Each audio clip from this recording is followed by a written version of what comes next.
مال دنیا صحیح ہے میرے پاس. اب پیغمبر کا فیصلہ سنیے. پیغمبر فرماتے ہیں کہ گھوڑے کی تو تمہیں ضرورت ہے, اس لیے ظاہر ہے کہ سفر کرتے ہو, جہاد کرتے ہو. تلوار کی بھی تمہیں ضرورت ہے, اس لیے جہاد, میدان جہاد میں جاتے ہو. ہاں البتہ ذرا کی تمہیں ضرورت نہیں ہے.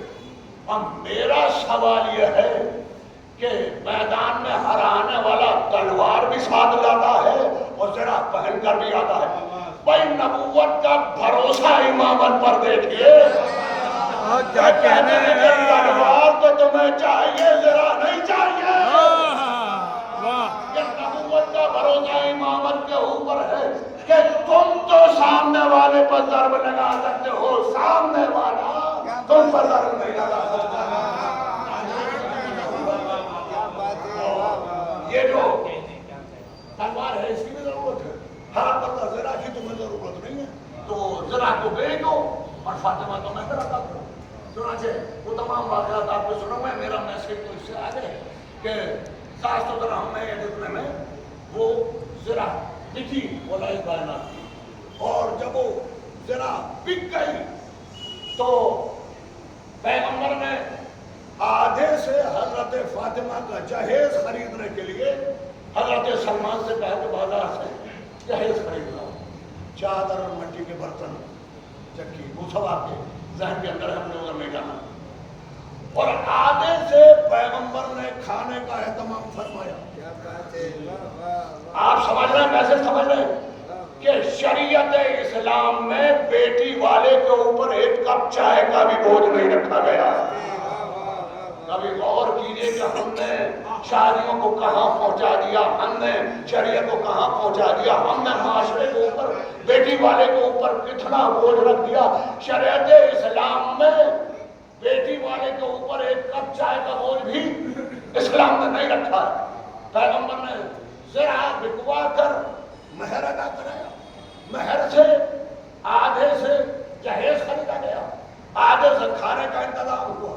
اب دنیا کے اندر جسے بھی جہیز کی ضرورت ہو جو لمبی فہرست بنا کر دی جاتی ہے کہ ہمیں کار چاہیے, ہمیں فریج چاہیے, ہمیں یہ چاہیے, ہمیں وہ چاہیے, تو ہر جہیز کے طالب کو یہ چاہیے کہ جتنا اسے جہیز چاہیے اتنا دگنا مہر ادا کر دے, اس لیے کہ یہی سیرت رسول ہے.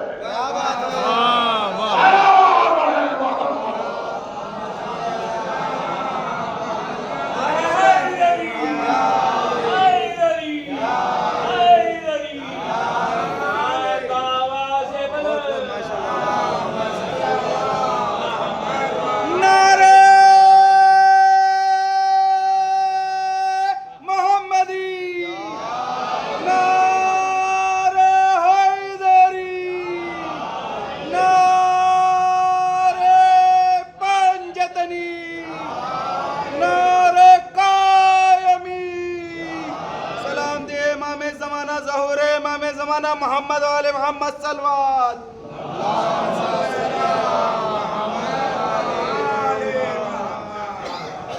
اکیلی ہستی ہے حضرت فاطمہ کہ جن کا نکاح زمین پر بھی پڑھا گیا, آسمان پر بھی پڑھا گیا. اچھا زمین کا تو میں نے بتا دیا کہ مہر کیا, علی نے اپنی ذرا بیچی, مہر ادا کیا. آسمان پر جو نکاح پڑھا گیا, یہ عباس نقوی کا خطاب نہیں ہے, حضرت شیخ عباس قمی جن کی مفاتیح الجناح آپ کے گھروں کے اندر موجود ہے اور پڑھتے ہیں, انہوں نے باقاعدہ کتاب لکھی ہے سفینۃ البحار. یہ بحار الانوار کی جو حدیثیں ہیں تو وہ جو بے ترتیب حدیثیں ہیں انہوں نے تمام ترتیب سے, یعنی الف اور بے حروف تہجی کے حساب سے انہوں نے جمع کیا ہے. وہ ہے حضرت شیخ عباس قمی, انہوں نے لکھی ہے سفینۃ البحار. سفینۃ البحار میں لکھتے ہیں کہ جب حضرت علی کا نکاح آسمان پر پڑھا جانے لگا تو اللہ نے کہا کہ یا علی مہر کے اندر کیا ادا کرو گے. تو ایک مرتبہ علی نے کہا کہ میں مہر میں کیا ادا کروں پروردگار عالم, تو کہا کہ مہر میں فاطمہ کے یہ ادا کرو. دیکھیے وہ زمین کا مہر تھا کہ جو کتنا آسان رکھا گیا تھا, اب یہ آسمان کا مہر سنیے. شیخ عباس قمی لکھتے ہیں کہ ایک ندا آئی کہ فاطمہ کا مہر یہ ہے کہ زمین کا 1/3 حصہ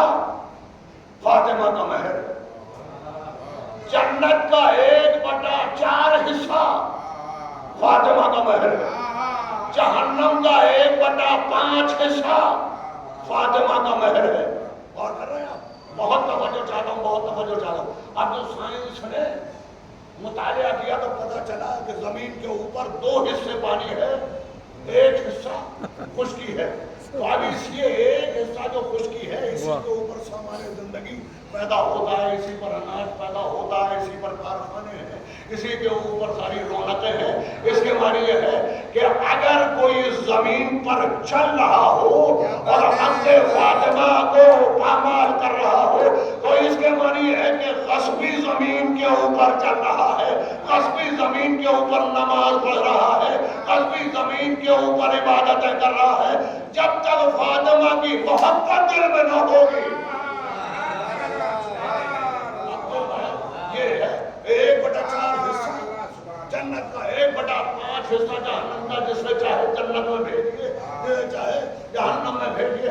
اچھا میں ایک بات آپ سے عرض کروں کہ پیغمبر نے کہا کہ مہر میں کیا ادا کرو گے؟ کہا کہ میرے پاس تو مال دنیا سے ہے، کہا کہ ذرا بیچ ڈالو۔ بہت توجہ جہاں پہنچانا چاہتا ہوں آپ کے دماغ کو۔ تو کیوں پیغمبر نے کہا کہ ذرا بیچ ڈالو؟ اس لیے کہ ہمیشہ مہر جو ادا کیا جاتا ہے وہ اپنی پراپرٹی سے کیا جاتا ہے۔ اور اگر آپ کے ذہن میں ہو جائے اپنے پراپرٹی سے، تو اس کے معنی ہے کہ اگر اللہ کہہ رہا ہے کہ 1/3 حصہ فاطمہ کا مہر ادا کرو، 1/4 حصہ جنت کا ادا کرو، 1/5 حصہ جہنم کا، تو اس کے معنی ہے کہ زمین اللہ کی ہے مگر علی کے اختیار میں ہے، جنت اللہ کی ہے مگر علی کا اختیار ہے، جہنم اللہ کا ہے مگر علی کا اختیار ہے۔ ایک سلام پڑھے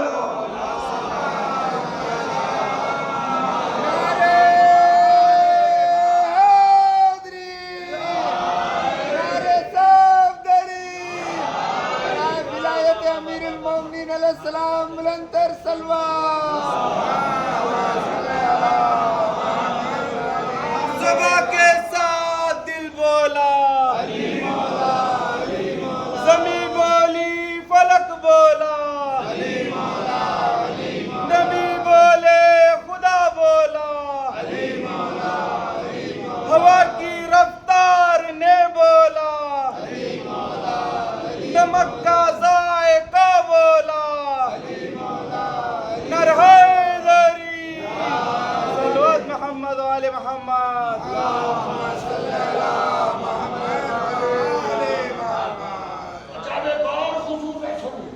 کہ انبیاء جتنے دنیا کے اندر آئے، قرآن پڑھتے ہیں آپ ماشاءاللہ صاحب، قرآن کرنے والے ترجمے کے ساتھ قرآن پڑھتے ہیں کہ تمام انبیاء جن کی تاریخ ہمیں معلوم ہے، ان انبیاء نے ہمیشہ امت سے یہ کہا کہ ہمیں تم سے اجر رسالت نہیں چاہیے، ہمارا اجر تو اللہ کے پاس ہے، مگر پیغمبر سے یہ کہا گیا قُلْ لَا أَسْأَلُكُمْ عَلَيْهِ أَجْرًا إِلَّا الْمَوَدَّةَ فِي الْقُرْبَىٰ۔ اے پیغمبر ان سے کہیے کہ یہ آپ کے قرابت داروں کا حق ادا کریں۔ شاید اس سے آگے گفتگو ممکن نہ ہو پائے گی۔ اگر آپ نے پورے ہم آہنگی کے ساتھ یہ گفتگو سن لی اور میں اپنے مولا کے کرم سے اگر منتقل کر پایا تو گفتگو کا پیغام مکمل ہو جائے گا۔ ایک باوالِ بلند صلوات پڑھیں محمد۔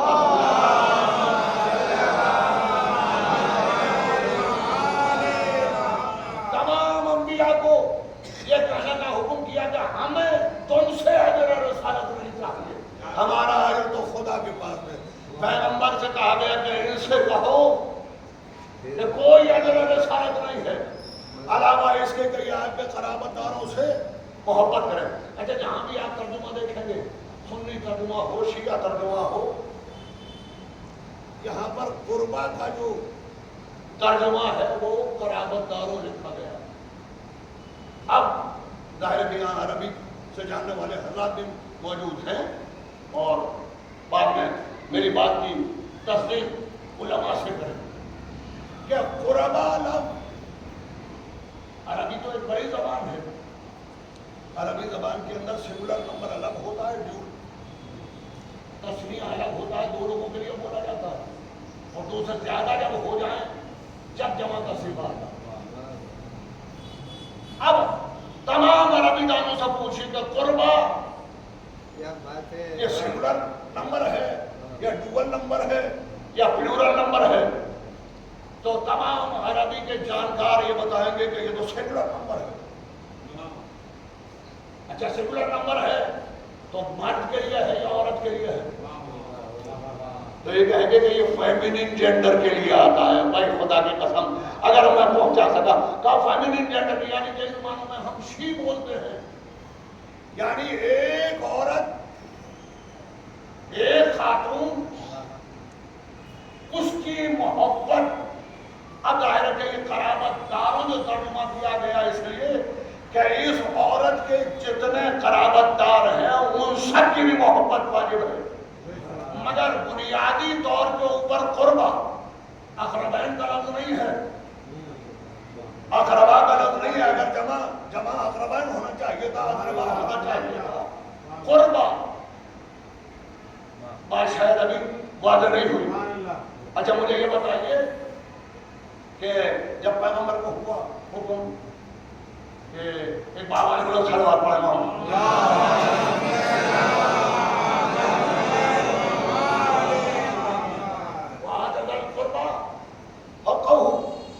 قرابت داروں کو اپنا حق ادا کر دیجیے.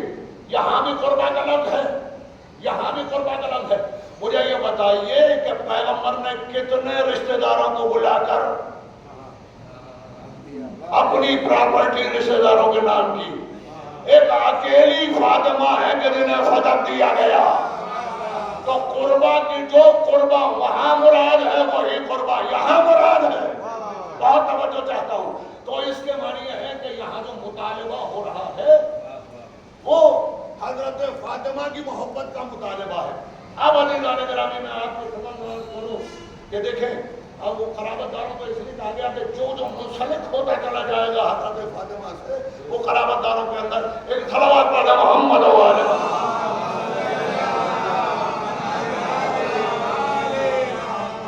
بھائی. یہی وجہ ہے کہ جب آیہ تطہیر نازل ہوئی اور کہا گیا کہ ہم نے اہل بیت سے رجس کو دور کر دیا، اہل بیت سے رجس کو اہل بیت سے دور رکھیں گے، ہم نے ارادہ کر لیا. تو مجھے تاریخ کے اندر یہ نظر آیا بھئی اہل بیت کون؟ اہل بیت کو بتانے کے لیے تو پیغمبر نے باقاعدہ اس لیے کہ پیغمبر جانتے تھے کہ اہل بیت کے اندر بہت سارے لوگ شامل کیے جائیں گے. بھائی لہذا لوگوں نے آج بھی عالم اسلام کے اندر بات ہوتی ہے کہ ازواج مطہرات بھی تو اہل بیت ہیں. بھائی سنیے، اگر ازواج مطہرات کو اہل بیت کے اندر شامل کرنا ہے تو شرط کیا ہے اہل بیت میں شامل ہونے کی؟ کہ رزق ان کے قریب نہیں آتا. قرآن انہیں ڈانٹتا نہیں ہے، قرآن انہیں پھٹکارتا نہیں ہے. اگر کسی کو شوق ہے اہل بیت بننے کا تو پہلے سورہ تحریم سے اپنی ڈانٹ کو نکالے. سورہ تحریم نے کہا کہ پیغمبر کی بیویوں کے دل ٹیڑھے ہو گئے ہیں، تو جن کے دل ٹیڑھے ہو وہ اہل بیت میں شامل نہیں ہوتا.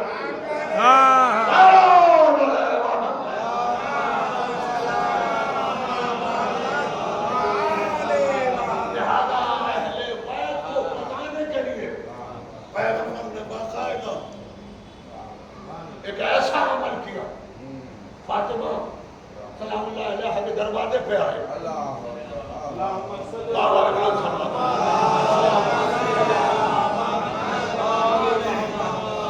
شہزادی کے دروازے پر آئے.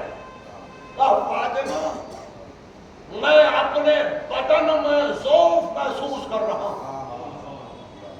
بھائی یہ پیغمبر ہے، جسم نہیں کہا بدن کہا ہے، اس لیے کہ جسم وہ ہوتا ہے کہ جہاں سر سے پیر تک پورے مکمل جسم کو کہا جائے. بدن وہ ہوتا ہے جہاں سر الگ ہوتا ہے، سر سے نیچے کا حصہ بدن کہلاتا ہے. یعنی پیغمبر نے بتا دیا کہ رسالت کے جسم میں تو ذوق آ سکتا ہے، ذہن میں ذوق نہیں آ سکتا. محمد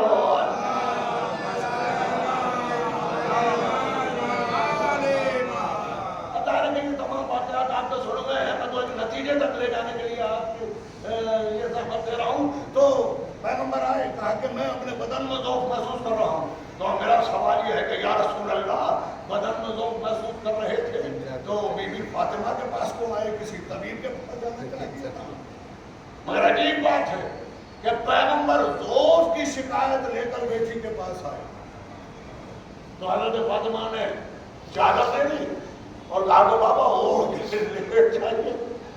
اب مجھے اور زیادہ تعجب ہوا, بھائی ذوف کی شکایت کر رہے ہیں تو گھر میں جو کچھ موجود تھا, دودھ ہوتا, جو کی روٹی ہوتی, کھجور ہوتے, حضرت فاطمہ کو لا کے دینا چاہیے تھا. مگر یہ ذوف کرنے کی عجیب ترکیب ہے کہ حضرت فاطمہ نے اپنی چادر دے دی اور کہا کہ اس کو اوڑھ کر لیٹ جائیے.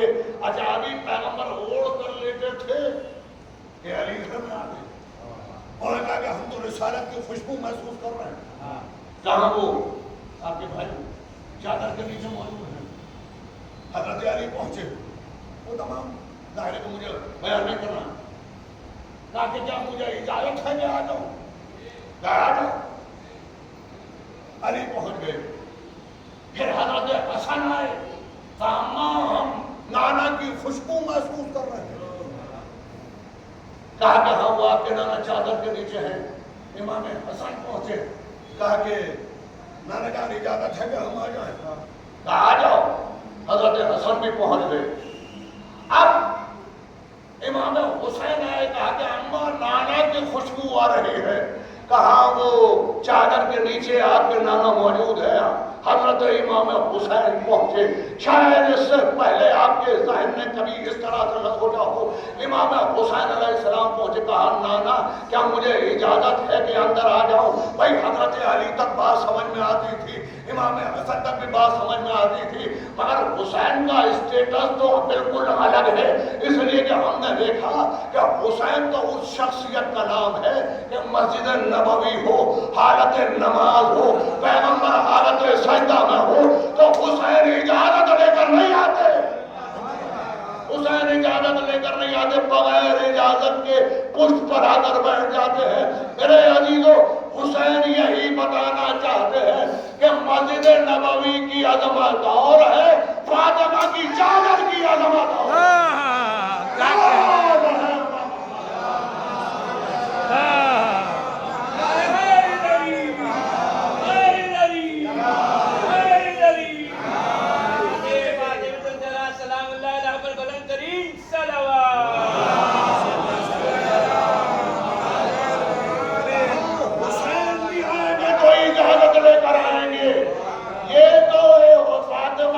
چادر کی عظمت ہے. فاطمہ کا مقام کون جانے گا؟ بابا نے بلانے صلوات پڑھے گا. لبیک یا زہرا, لبیک یا زہرا, لبیک یا حسین, لبیک یا حسین, لبیک یا حسن, لبیک یا علی, لبیک یا نبی, نر محمدی, نر حیدری, نر پنجتنی, خوشنودی شہزادی کونین محمد والے محمد صلوات. عزیزان ملت, چادر کے نیچے سب جمع ہو گئے تو حضرت فاطمہ آئی. بابا کیا مجھے بھی اجازت ہے؟ کہا کہ یہ تمہاری ہی تو چادر ہے, آ جاؤ فاطمہ. حضرت فاطمہ بھی تشریف لے آئی. جب یہ منظر حضرت جبریل نے دیکھا آسمان سے تو اللہ سے کہا چادر کے نیچے کون ہے؟ ہمارے دامن وقت میں زیادہ گنجائش نہیں ہے, یہ مطالب آپ کے سنے ہوئے ہیں. میں تو کچھ اور عرض کرنا چاہ رہا ہوں کہ ایک مرتبہ جبریل نے یہ منظر دیکھا تو کہا کہ یا اللہ چادر کے نیچے کون ہے؟ ارے روز تو آ کے چکی پیستے ہو, آج پہچان نہیں رہے ہو. روز تو آ کر سلام کرتے ہو, آج پہچان نہیں رہے ہو. نہیں یہ بات نہیں ہے. تو پھر پوچھا حضرت جبریل نے, میں بتاؤں آپ کو پوچھا حضرت موسیٰ کے ہاتھ میں عصا تھا. حضرت موسیٰ کے ہاتھ میں عصا تھا. اللہ نے پوچھا موسیٰ یہ تمہارے ہاتھ میں کیا ہے؟ بیٹھا چاہتا ہوں, کیا اللہ جانتا نہیں تھا کہ موسیٰ کے ہاتھ میں عصا ہے؟ مگر اللہ کو معلوم تھا کہ موسیٰ کو عصا 'عصا' سے بڑی محبت ہے.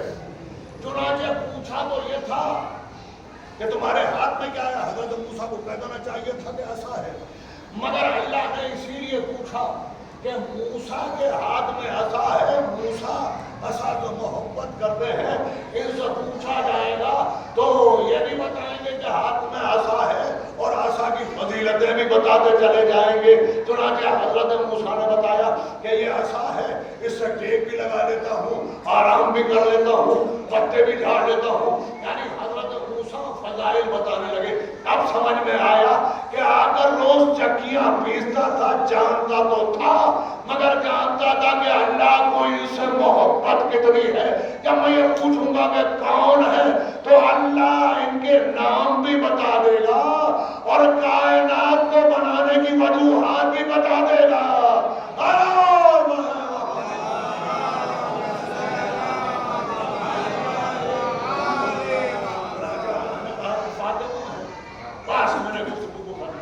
فاطمہ ہے، وہ ابوہا ان کے بابا ہیں، وہ بالوہا ان کے شوہر ہیں، وہ بنوہا۔ بس میں نے یہاں تک آپ کو نمبر دیا۔ ابوہا فاطمہ ہے، ان کے بابا ہیں، وہ بالوہا ان کے شوہر ہیں، وہ بنوہا۔ اور یہ بنوہا کیا ہے؟ ظاہر ہے کہ ہر شخص کہے گا کہ بیٹوں کے لیے، بیٹوں کے لیے۔ میں نے ابھی آپ کی خدمت میں عرض کیا کہ عربی کے اندر سنگولر نمبر اور ہے، اگر ایک ہے تو واحد سنگولر نمبر، اگر دو ہیں تو تسریہ کا صیغہ استعمال ہوتا ہے، دو سے زیادہ ہو جائیں تو جمع کا صیغہ استعمال ہوتا ہے۔ بھائی چادر کے نیچے تو دو بچے تھے، ہماری آنکھ تو دو بچوں کو دیکھ رہی ہے، تو کہنا یہ چاہیے تھا کہ فاطمہ ہیں، ان کے بابا ہیں، ان کے شوہر ہیں اور ان کے دو بیٹے ہیں، ابنین آنا چاہیے تھا۔ بنوہا ہے جمع کا صیغہ۔ یا اللہ، یہ جمع کا صیغہ تو ہماری نگاہیں تو دو بچوں کو دیکھ رہی ہے، یہ جمع کا صیغہ تو استعمال کر دیا کہ یہ بتانے کے لیے کہ چادر کے نیچے تو دو ہیں مگر ابھی جو آنے والے ہیں وہ بھی چادر کی طہارت کے اندر شامل ہیں۔ فاطمہ کے جتنے بچے ہیں کہ وہ چلو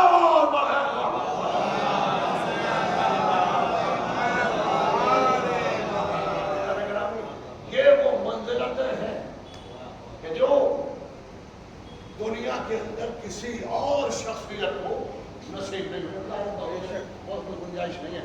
ہمیں حضرت فاطمہ کی سیرت کو کسی افسانے کی طرح نہیں سننا، بلکہ ہمیں حضرت فاطمہ کی سیرت کو اور ان کے پیغامات کو اپنی زندگی کے اندر رچانا اور بسانا، یہی سیرت کا پیغام ہے۔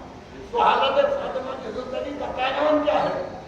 عزیزوں آپ دیکھیں کہ حضرت فاطمہ ظاہر کے دامن وقت میں گنجائش نہیں ہے۔ حضرت فاطمہ وہ ہیں کہ آپ ملاحظہ فرمائیں کہ شہزادی کی زندگی کا جو پیغام ہے وہ یہ ہے کہ شہزادی نے اپنی پوری زندگی دفاع کیا ولایت علی بن ابی طالب کا، اور دفاع کرتے ہوئے جان دے دی حضرت فاطمہ زہرا۔ میں آپ کی خدمت میں ظاہر کا وقت نہیں مل سکا کہ میں فجر کے بارے میں کچھ عرض کرتا، اور خطبہ فجر، ظاہر کا فجر جو ہم نے سنا خطبہ فجر اتنی بڑی چیز ہے۔ خطبہ فجر کے جیسا علماء نے نہج البلاغہ کہا ہے۔ حضرت علی کے خطبے تو بعد میں دنیا کے سامنے آئے، پہلا خطبہ جو ہے وہ حضرت فاطمہ کا، اور حضرت فاطمہ کے اس خطبے کے اندر امام صادق علیہ السلام فرماتے ہیں، اللہم صلی علی محمد، صادق عالم محمد فرماتے ہیں کہ ہمارے گھرانے کے بچے اس لیے بلیغ ہوتے ہیں، بلاغت اور فصاحت ان کے اندر اس لیے ہوتی ہے کہ ہم انہیں اپنی جدہ کا خطبہ حفظ کراتے ہیں۔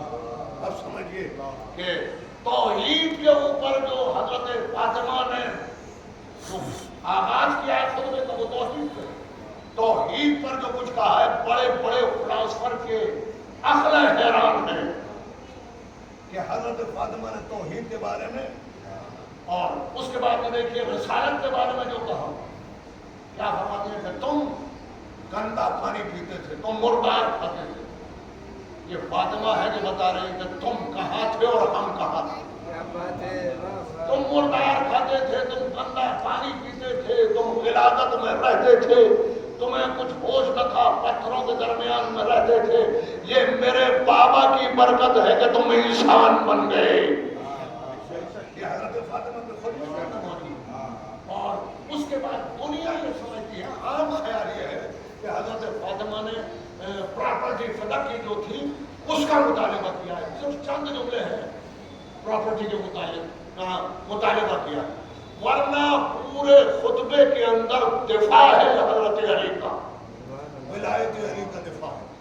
پورا خطبہ پڑھیے اور دیکھیے کہ کس طرح سے کس شان سے بیوی نے حضرت علی کا دفاع کیا، اور یہی وہ دفاع ہے جس طرح سے امام حسین علیہ السلام کی شہادت کی خبر پیغمبر اسلام نے سب کو بتا دی تھی، اسی طرح سے حضرت علی کو بھی بتایا تھا کہ یا علی میرے بعد تمہارے اوپر ایک ایسا دور آئے گا کہ جہاں تمہیں بڑا صبر کرنا ہوگا۔ یا علی اس وقت تمہیں بڑے حوصلے اور استقلال اور صبر سے کام لینا۔ امام حسن علیہ السلام کے لیے پیغمبر نے تمام حالات کو بتا دیا۔ حضرت فاطمہ کو بتا دیا تھا کہ بیٹی میرے بعد تمہارے اوپر بڑا صبر ہے، اس لیے کہ یہ امت اس کا خیال نہیں کرے گی کہ اللہ کا رسول اس دروازے کے اوپر آ کر سلام کیا کرتا تھا۔ بیٹی بڑا سخت ہوتا ہے، اے بیٹی اے میرے لال، اللہ کے دین کے لیے صبر کرنا۔ اور اس کے بعد جناب فاطمہ، اب میں کیا عرض کروں کہ میں عرض کرنا چاہتا تھا، مگر ظاہر ہے کہ دامن وقت میں گنجائش نہیں ہے کہ لوگ یہ سوال کرتے ہیں کہ بھئی علی کے ہوتے ہوئے یہ واقعہ کیسے گزر گیا، علی تو شیر خدا تھے، علی تو اتنے بڑے جڑی تھے۔ تو مقصد عالم اسلام کا یہ ہوتا ہے کہ یہ واقعہ جھوٹا ہے، علی کے ہوتے ہوئے ایسا ہو نہیں سکتا۔ جو لوگ یہ کہتے ہیں کہ علی کے ہوتے ہوئے یہ واقعہ ہو کیسے گیا، میں ان سر پلٹ کر یہ کہتا ہوں کہ اللہ کے ہوتے ہوئے حضرت زکریا ذبح کیسے ہو گئے۔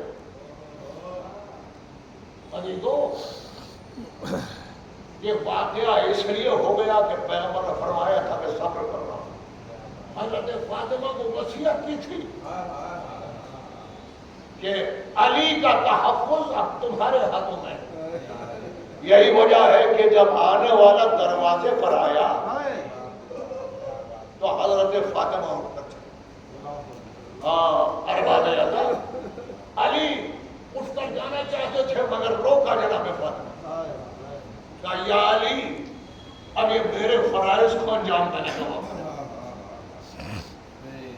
میں نے ابھی ایک کتاب کا حوالہ آپ کے ساتھ میں دیا تھا، سفینۃ البحار کا، اس کا ایک منظر میرے ذہن کے اندر اور میرے دماغ کے اندر اس وقت ربط مسائل کے لیے آ رہا کہ جس وقت علامہ شیخ مفید نے بھی یہ واقعہ لکھا ہے، اس روایت کو لکھا ہے، حضرت عباس قمی نے بھی لکھا ہے، جناب دوسری نے بھی لکھا ہے، سب نے یہ لکھا ہے کہ جس وقت روز محشر جنت اور جہنم کا فیصلہ ہو جائے گا، جنت والے جنت کی طرف جا رہے ہوں گے، جہنم والے جہنم کی طرف جا رہے ہوں گے، فیصلہ ہو گیا۔ اب انہیں جہنم جانے سے کوئی روک نہیں سکتا، اس لیے کہ ان کے اعمال اس قابل نہیں ہیں کہ یہ جنت میں جائیں، فیصلہ ہو گیا۔ اور جنت جانے والے خوشی خوشی جنت کی طرف جا رہے ہوں گے، اور جہنم والے فریاد کرتے ہوئے جہنم کی طرف چلیں گے، فرشتے تھکیلتے ہوئے لے جائیں گے، کیا آواز قدرت آئے گی رکو، وہیں پر فرشتے رک جائیں گے، یہ جانے والے رک جائیں گے، آواز آئے گی کہ نور کا منبر نصب کر دو، ایک نورانی ممبر نصب کیا جائے گا. پھر آواز آئے گی کہاں ہے رسول کی بیٹی فاطمہ؟ شہزادی کون کائنات کی ملکہ کہاں ہے؟ حضرت فاطمہ کو لایا جائے. چنانچہ حضرت فاطمہ کو لایا جائے گا. کس انداز سے لایا جائے گا کہ آگے فرشتے ہوں گے، پیچھے فرشتے ہوں گے، حوران جنت ہوں گی، بہترین لباس جنت پہنے ہوں گے. اور اس کے بعد حضرت فاطمہ کو نور کے ممبر کے اوپر بٹھایا جائے گا. شہزادی نور کے ممبر پر آ کر بیٹھیں گی. اب ندا آئے گی کہ اب جہنم والوں کو جہنم کی طرف لے جاؤ. چنانچہ جہنم والے حضرت فاطمہ کے سامنے سے جہنم کی طرف لے جائے جا رہے ہوں گے کہ ایک مرتبہ حضرت فاطمہ جو اس منظر سے ابھی تک بڑی خوش مطمئن تھی کہ چہرے کے اوپر آثار ملال نمودار ہوں گے، اور ایک مرتبہ آواز دیں گی اے پالنے والے تم نے میرا نام فاطمہ رکھا، یہ تو تیرا رکھا ہوا نام ہے، اور یہ نام تو نے میرا اس لیے رکھا کہ فاطمہ کے معنی ہے نارے جہنم سے آزاد کرانے والی، جہنم کی آگ سے آزاد کرانے والی. آواز آئے گی ہاں آپ کا نام فاطمہ ہے، ہاں آپ جہنم کی آگ سے آزاد کرانے والی ہے. کہے گی کہ پالنے والے تیرا وعدہ تھا کہ مجھے شفاعت کی ذمہ داری دی گئی ہے، تیرا وعدہ تھا کہ مجھے شفاعت کا دامن بنایا جائے گا. کہاں فاطمہ سلام اللہ علیہ، آپ کو ہم نے شفاعت کا ضامن قرار دیا، آپ شفیع روز جزا ہیں. حضرت فاطمہ کہیں گی تو وہ جو جہنم والوں میں جا رہا ہے وہ تو میرے حسین کا ماتم کیا کرتا تھا، وہ جو دست جا رہا ہے وہ جو میری ٹوٹی ہوئی پسلیوں کا تذکرہ سنتا تھا تو اپنا چہرہ پیٹ لیا کرتا تھا. وہ جو جہنم والوں میں جا رہا ہے جب وہ میرے محسن کا تذکرہ سنتا تھا تو چیخ مار کر رویا کرتا تھا. اے پالنے والے یہ سب میرے بچے کے چاہنے والے ہیں. آواز آئے گی اے شہزادی آپ اتریے ممبر سے اور جس کو چاہے شفاعت کی اپنی ذمہ داری دے دیجیے. حضرت فاطمہ آئے گی اور علماء کے الفاظ یہ ہیں کہ اس طرح سے اپنے شیعوں کو چن لیں گی کہ جیسے ایک طائر عمدہ دانوں کو چن لیتا ہے، اپنے سارے چاہنے والوں کو لے آئیں گی. بس میں نے گفتگو کو ختم کر دیا. آپ نے دیکھا یہ اللہ کا دربار تھا کہ جہاں حضرت فاطمہ کے لیے نور کا ممبر لگایا گیا، اور وہ مسلمانوں کا دربار تھا جہاں رسول کی بیٹی ٹوٹی ہوئی پسند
اب شہزادی یہاں تک کہ اتنی حریف ہو گئی کہ اب شہزادی سے اٹھا نہیں جاتا. بھری ہوئی جوانی 18 سال کا سن. میں نے تو 18 سال کے سن کے اندر دو ہی لوگوں کو دیکھا, یا تو دادی کو دیکھا کہ جو عصا پڑھ کے چلی, یا میں نے پودے کو دیکھا جو کربلا کے بعد اپنے ہاتھوں میں عصا لے کر چلا.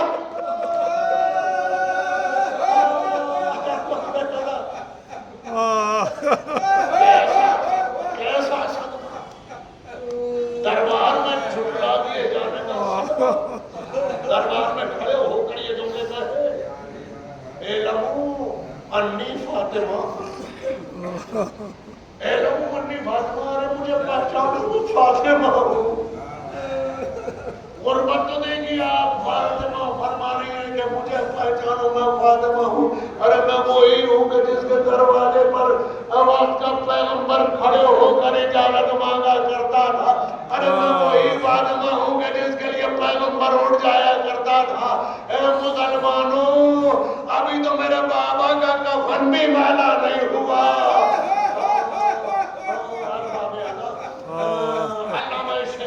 شیخ عباس قمی نے ایک کتاب لکھی ہے بیت الاحسان. بیت الاحسان کے اندر شیخ عباس قمی نے وہ تمام منظر قلم بند کیا ہے کہ جو حضرت فاطمہ زہرا سلام اللہ علیہا کے اوپر گزرا. اب ظاہر ہے کہ میرے وقت میں گنجائش نہیں ہے, میں صرف اتنا آپ کی خدمت میں عرض کرنا چاہتا ہوں کہ شیخ عباس قمی لکھتے ہیں کہ دروازہ جلا دیا گیا. اب جب دروازہ جلا دیا گیا تو دروازے کو لات ماری گئی. جلتا ہوا دروازہ حضرت فاطمہ کے پہلو کے اوپر جا کر گرا, اور ایک مرتبہ حضرت فاطمہ نے آواز دی, ارے آ کر سنبھال, محسن مارا گیا.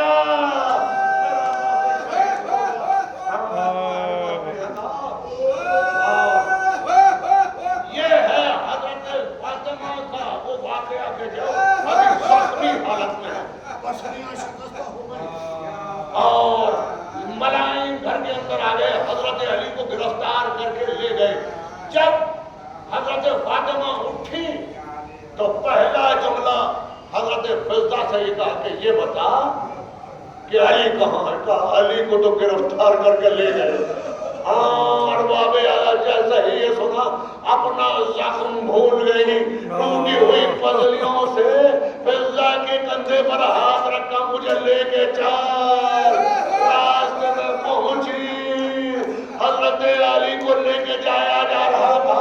آواز دی, مسلمانوں, تمہارے رسول کی بیٹی بال کھول دے گی, ارے علی کو چھوڑ دو. چنانچہ حضرت علی کے کاندھے کے اوپر ہاتھ رکھ لیا. تم نے لکھتے ہیں کہ ایک مرتبہ مرحوم نے اشارہ کنفس کو غلام کو کیا, اس نے تازیانہ ایسا ہاتھ کر مارا کہ پھر شہزادی کا ہاتھ کندھے سے جو ہٹا تو سیدھے ہاتھ سے کبھی تسبیح نہ پڑھ پائے. ارے ہاتھ کا فریکچر, ہاتھ کی ٹوٹی ہوئی ہڈیاں تو تھی, تو علی نے دیکھی ٹوٹی ہوئی پسلیاں, علی نہ دیکھ پائے. لیجیے اب وہ وقت بھی آ گیا, اور بے کسی کا عالم کیسا ہے, مظلومیت کا عالم کیسا ہے کہ شاید میں کیا خوب مظلومیت کو رقم کیا. حضرت فضہ سے کہہ رہے ہیں کہ فضہ, جناب فضہ سے یہ گفتگو کر رہے ہیں. فرماتے ہیں کہ حضرت فضہ سے کہ حسن نے مجھے تماچا کھاتے ہوئے دیکھا. یہ اتنا بڑا درد ہے خدا کی قسم, یہ اتنا بڑا درد ہے. لیجیے وہ وقت بھی آ گیا کہ رسول کی بیٹی دنیا سے جانے والی.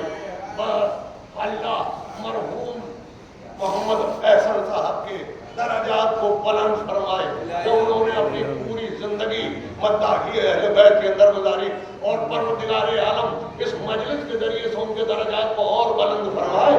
بس 2 منٹ کے مصائب سن لیجیے. ارباب ادا وہ وقت آ گیا کہ میرے مولا نے دیکھا کہ شہزادی آج بڑی دلچسپی کے ساتھ گھر کا کام کر رہے ہیں. روز ظاہر ہے کہ حالت روزانہ گر رہی تھی تو اب جسم کے اندر یہ طاقت نہ تھی کہ اٹھے، مگر آج دیکھا کہ ایک وقت میں کئی کام کر رہے ہیں. علی کے دل کو راحت ہوئی اور قریب پہنچ کر کہا کہ اے دختر رسول، آج تو آپ کا مزاج اچھا معلوم ہوتا ہے، آج تو آپ کی طبیعت اچھی معلوم ہوتی ہے. کہا یا علی اب بابا سے ملنے کا وقت قریب آ گیا. اب جو علی نے سنا، اب یہ حضرت علی کو مرتبہ آگاہ کیا جا رہا ہے. یا علی اب بابا سے ملنے کا وقت قریب آ گیا، جلدی کچھ وصیتیں سن لیجئے. اے علی میرے جنازے کے اوپر حکومت والوں میں سے کسی کو آنے نہ دیجیے گا، میرا جنازہ رات کے اندھیرے میں اٹھائیے گا. یا علی میرے بچوں کا خیال کیجیے گا، اور میرا حسین رات میں پیاسا ہو جاتا ہے. یا علی یا علی یا علی میرے حسین کی پیاس کا خیال کرنا. ارے بی بی جو حسین کی پیاس کا اتنا خیال تھا، ارے کربلا میں پیاسا لگا کر دیا گیا. پر روتے ہوئے علی نکلے روضہ رسول پر فریاد کرنے پہنچے. حضرت فاطمہ نے حضرت اسما کو قریب بلایا. بس میں نے تمام کی مسائل. حضرت اسما کو قریب بلایا اور اسما سے کہا کہ میرے دل کو گھبراہٹ ہوتی ہے اس لیے کہ یہاں جو جنازہ اٹھایا جاتا ہے اس کا طریقہ ایسا ہے کہ اس میں لاش کے خد و خال نمایاں ہو جاتے ہیں، مجھے پسند نہیں. تو حضرت اسما نے کہا کہ بیٹی ہمارے وطن کے اندر جو جنازہ اٹھایا جاتا ہے وہ تو اس طرح کا تابوت ہوتا ہے. انہوں نے تابوت کی شکل بنا کر دکھائی تو حضرت فاطمہ کی طبیعت کو خوشی اور راحت محسوس ہوئی اور کہا کہ اسما اللہ تیرے پردے کی حفاظت کرے. بس ارباب ادب ذرا سا کبھی غور کیجیے گا کہ حضرت فاطمہ کی کنیز خاص تو حضرت فضہ تھی. آپ کو ہر جگہ حضرت فضہ کا تذکرہ نظر آئے گا. اور جب زندگی کا آخری وقت ہے تو فضہ نہیں نظر آتی ہے بلکہ اسما کا تذکرہ آیا. اسما قریب آئی، اسما نے تابوت بنا کے دکھایا. اسما کو تو علی جانتے ہیں کیوں؟ اس لیے اسما کو مشیت حضرت فاطمہ کے قریب لائی. اس لیے فضہ کو دور رکھا گیا کہ حضرت فاطمہ کو پردے کی دعا دینی تھی اور حضرت فضہ کو کربلا میں شہزادی کے ساتھ بے پردہ ہونا تھا. یہاں سے فضہ کو ہٹا لیا گیا، اسما کو پہنچا دیا گیا. اسما یہ آخری وقت ہے، خدمت کر لو. اسما نے ایک مرتبہ کہا میں حجرے میں جا رہی ہوں، جب تک میری تلاوت قرآن کی آواز آتی رہے سمجھ لینا کہ میں ابھی زندہ ہوں. جب آواز بند ہو جائے سمجھ لینا کہ اب میں دنیا میں نہیں. مگر اے اسما ابھی بچے گھر سے باہر ہیں، جب حسن و حسین آ جائیں تو پہلے بچوں کو کھانا کھلا دینا، ایک دم سے نہ سنا دینا. میں کہوں گا بی بی حسن و حسین کی بھوک اور پیاس کو دیکھا نہیں جاتا تھا، کب پہلے کھانا کھلا دو اس کے بعد میری جانا. شہزادی اندر حجرے میں گئی، اسما کلیجہ پکڑے ہوئے باہر بیٹھی رہی. رفتہ تلاوت قرآن کی آواز دھیمی ہوتی رہی، یہاں تک جیسے ہی تلاوت کی آواز آنا بند ہوئی اسما سر پیٹتی ہوئی اندر حجرے میں گئی. دیکھا بیوی دنیا سے رخصت ہو چکی ہے. اسما جلدی سے حجرے سے باہر آئی، اتنے میں حسن و حسین آئے. ایک مرتبہ اسما آگے بڑھی، دسترخوان بچھا دیا. شہزادو آؤ کھانا کھا لو. شہزادے دسترخوان پر بیٹھے ہیں مگر لقمہ نہیں اٹھاتے، ہاتھوں کو جوڑا. شہزادو کھانا کھا لو. ایک مرتبہ غور سے اسما کو دیکھا، کہا کہ اماں کیا آپ کو یاد ہے کہ کبھی ہم نے بغیر اماں کے لقمہ توڑا ہو؟ جائے تو ہم گانا گائیں گے، مگر ایک مرتبہ سما کا ضبط بند ٹوٹا، آزادو، ارے جس ماں کے منتظر ہو وہ ماں تو دنیا میں رخصت ہوئی، علی آئے، اس اور تاریخ لکھتی ہے کہ علی غسل دے رہے تھے، سلمان باہر بیٹھے ہوئے تھے کہ چیخ کر رونے کی آواز سنی، جب غسل دے چکے تو سلمان نے کہا مولا بڑے بڑے سخت وقت آئے، ہم نے کبھی آپ کو روتے ہوئے نہیں دیکھا، علی چیخ کر روئے، کہا سلمان ارے رسول کی بیٹی نے مجھے یہ نہ بتایا، بدلیاں ڈوبی ہوئی،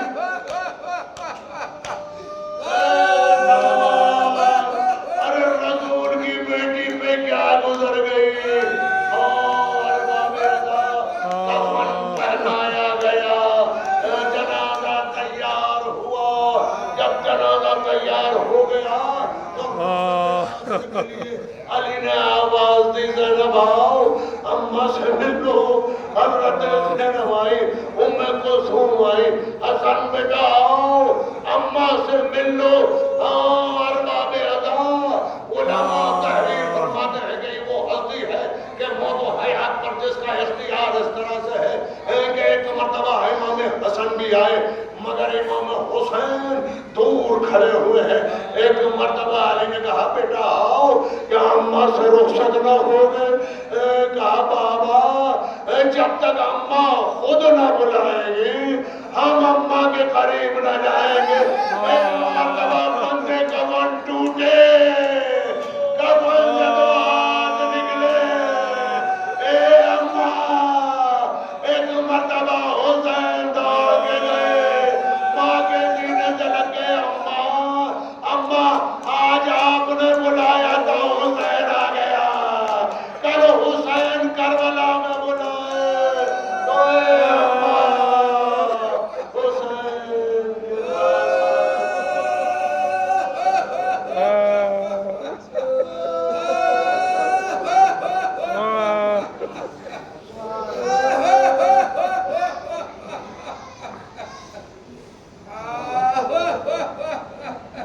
امام زمان علیہ السلام کے وارث اعظم ہیں، ہماری تعزیت کو قبول فرمائے، ہمارے جہاں جہاں شیعہ نے اہل سلام اور ہمارے اہل بیت ان کی عزت و آبرو و مال کی حفاظت فرمائے، ان طالبان علم کو کامیابیاں عطا فرمائے، بے روزگار ہیں انہیں ان کا روزگار عطا فرمائے، ہمارا روزگار ان کے روزگار میں خیر و برکت عطا فرمائے، ہم میں سے جو طالبان حاجات ہیں سب کی حاجتوں کو شہزادی کے صدقے سے پورا فرمائے، آنے والے جو لوگ پریشانیوں میں گرفتار ہیں جو مقروض ہیں شہزادی کے صدقے سے ان سب کی پریشانیوں کو دور فرمائے، پروردگار ہم ظاہر ہے کہ تیرے حسین کے ماتم دار ہیں، تیری شہزادی فاطمہ کے ماتم دار ہیں، ہم گناہ گار ہیں مگر ہمیں شفاعت فاطمہ زہرا سلام اللہ نصیب فرما، امام زمان علیہ السلام کے ظہور میں تعجیل فرما،